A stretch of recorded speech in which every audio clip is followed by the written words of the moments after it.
We're here looking at another topic here is computer technology. If you're thinking, how could that be computers in the 50s and in the 60s? Well, look no further than the Hollerith machine computer, whatever you want to call it. Anyway, there was a book that was written called IBM and the Holocaust, and the book criticized IBM, International Business Machine, saying that they had leased this particular machine to the Nazis. The Nazis needed to figure out a way to just keep track of data. So this kind of acted like functioned like a Scantron, a punch card. You had a card, and you would have little punches in them that could figure out how many times this area was stamped in comparison to that area, and it was just a way to keep track. I wonder what the Nazis were trying to keep track of. Anyway, let's take a look at the late 60s in the United States when this image right here, this schematic, tried to outline the internet. It's actually called the ARPANET, and it was a way to try to link up computers. Is it possible to link up one computer with another computer and somehow get a message sent across? How could we do that? Can we use a telephone line? What do we use? Can we just use a wire hooking one computer up to the next one? If we're going to do that and we're trying to link a computer in California with a computer in New York, that line's going to be long. Do you need to have one line going from one computer to every? How is that all going to work? Well, this is what the ARPANET looks like in 1977. It is a series of computers that are hooked up in a network. Look at Hawaii's over here, Stanford is over here, Rutgers, NYU. This is eventually going to lay down the foundation for what would eventually become the internet, which, by the way, this was initially designed to act as a communication device during the Cold War. Like, why would one bunker want to communicate with another bunker? What if the Soviets nuked us and everybody's underground? How are we going to talk to each other? That's the internet. So these images are pretty interesting. Let's take a look at this one here. Imagine, if you will, sitting down to your morning coffee, turning on your home computer to read the day's newspaper. Well, it's not as far-fetched as it may seem. In fact, both local San Francisco papers are investing a lot of money to try and get a service just like that started. Science editor Steve Newman reports on one person already using the brand new system. 17 stories up in his fashionable North Beach apartment, Richard Halloran is calling a local number that will connect him with a computer in Columbus, Ohio. Meanwhile, across town, in this less-than-fashionable cubbyhole at the San Francisco Examiner, these editors are programming today's copy of the paper into that same Ohio computer. When the telephone connection between these two terminals is made, the newest form of electronic journalism lights up Mr. Halloran's television with just about everything the Examiner prints in its regular edition. That is, with the exception of pictures, ads, and the comics. 8 newspapers around the country are currently in the computer network, and within the next few weeks, 3 others will join in. This is an experiment. We're trying to figure out what it's going to mean to us as editors. This one's pretty interesting as well.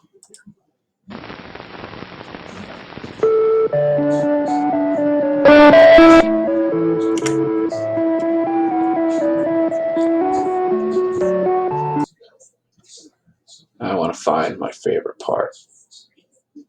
Where is it? This guy right here.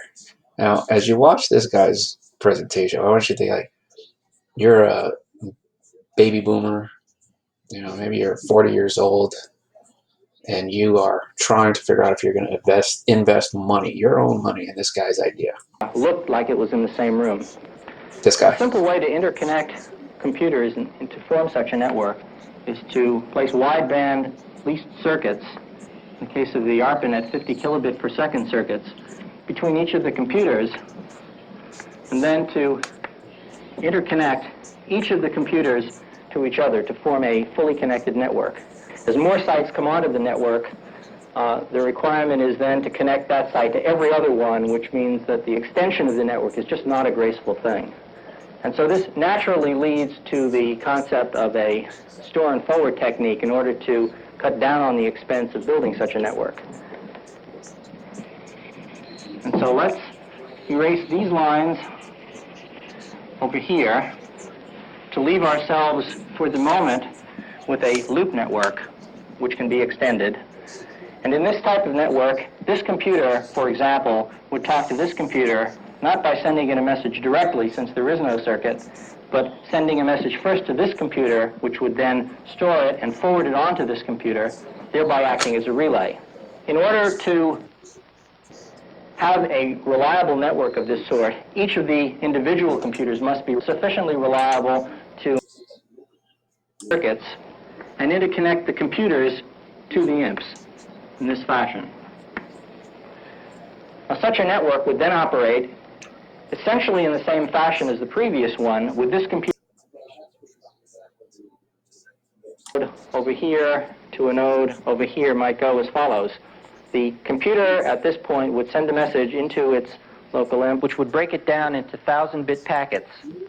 The packets would then be transmitted from IMP to IMP along a route selected by the IMPs themselves. At the destination IMP, I can only imagine somebody in their 40s, 50s watching this, and he's just sitting here going to break it down. It's like, well, who is going to break it down? Like, are we talking about something in the wire that just like takes whatever piece of information and chops it down into like, 1,000, 2,000, and then somehow sends it through the wire? Like, I think these individuals are just on a completely different realm. Like, nobody knows what these individuals are talking about. I mean, this video is 1972. The mouse was invented in 1968, and these individuals are just in a completely different realm. Nobody knows where any of this stuff is going to go. I don't know if you even noticed this, but this guy right here, every time he was pointing, he's using his middle finger. I noticed that. He's this guy right here. He seems to use the middle finger a lot. Anyway, let's move on. Relay it to this IMP, and this IMP relay it to this IMP, and then this IMP deliver it to the final destination. Anyway, all right. By the 1980s, when you start to see that network kind of for public consumption, interesting things start to happen where hackers get involved. This is a copy of the Hacker Manifesto that basically talks about why hackers do what they do. For the most part, they talk about being isolated, they talk about not being popular, and they talk about how they are smarter than everybody else. And they're going to figure out a way to open up the world, as he says right here. A door open to a world, rushing to the phone, line like heroin through an addict's veins. Anybody know who this guy is? If you're in my class, I don't know if you're going to hate this individual or love this individual. You see, some of the hackers just believe that we should have access to everything. Companies are profiting off of software. They're profiting off of databases. They're making money off the computer. And some people in the hacker community just want to break those codes, prove they're smarter than you. So who's this guy right here? Take a guess. This guy's Aaron Swartz.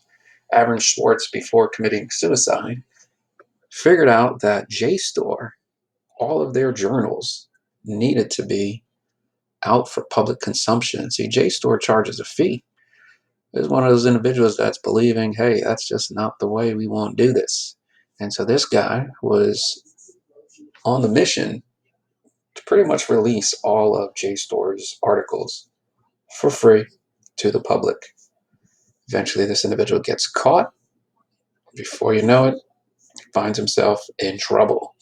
Why he broke into JSTOR and MIT. So there you go, Mr. Swartz. It's an old photograph, 1950s. Its data was actually saved on tape. Probably don't even know what tape is. VCRs used to save movies on tape. That's what they're doing there.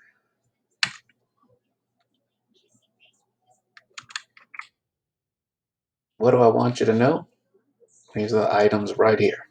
I guess I skipped the summary page on this one. What's the ARPANET? What's the link to the Cold War? And what are the outcomes of this computer technology? I'm sure you're able to see where that ends up. But back then, nobody had any idea.